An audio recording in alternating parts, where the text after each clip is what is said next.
నాటు జొన్న పొట్ల ఉప్మా.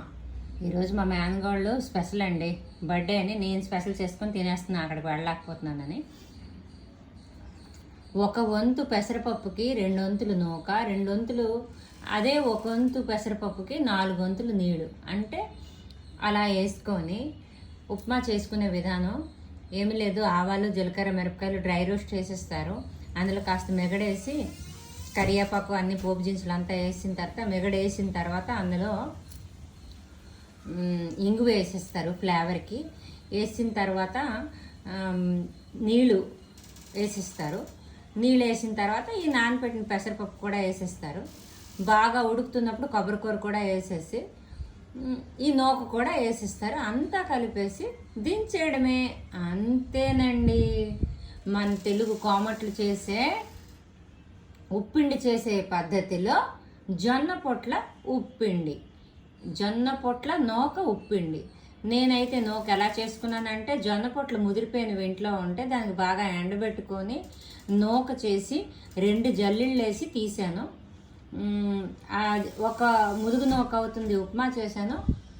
సన్నంగా ఉన్న పిండి లాంటి నూకకి ఇగోటండి ఈ హల్వా చేశాను అనమాట. హల్వా ఎలా చేశానంటే, పాల్లో ఖర్జూరాన్ని నానపెట్టేసాను.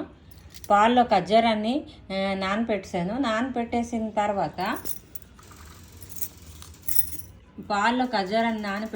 తర్వాత పాలు వేడవుతున్నప్పుడు ఈ ఒక్క కార్న్ పిండిని దారపెట్టి దగ్గరికి చేసేసాను.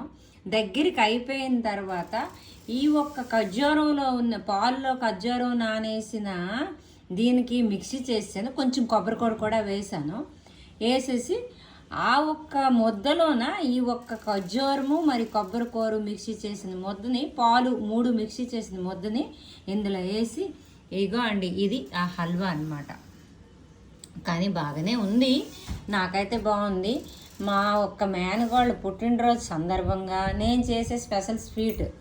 దగ్గర ఉంటే తను తింటుందో లేదో తెలీదు, నాకైతే మాత్రం నచ్చిందండి. భలే ఉన్నాయి.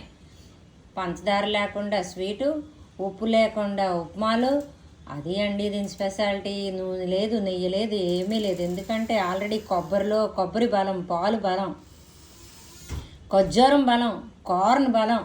అందుకే మరి నేను జీడిపప్పులు అవేవి వేయలేదు. నాకైతే తినడానికి బాగానే ఉంది. విష్ యూ హ్యాపీ బర్త్డే చందర్సిని. ఓకేనా? Enjoy the sweet. నేను తినేస్తాను, నీ పేరు చెప్పుకుంటా. బాయ్.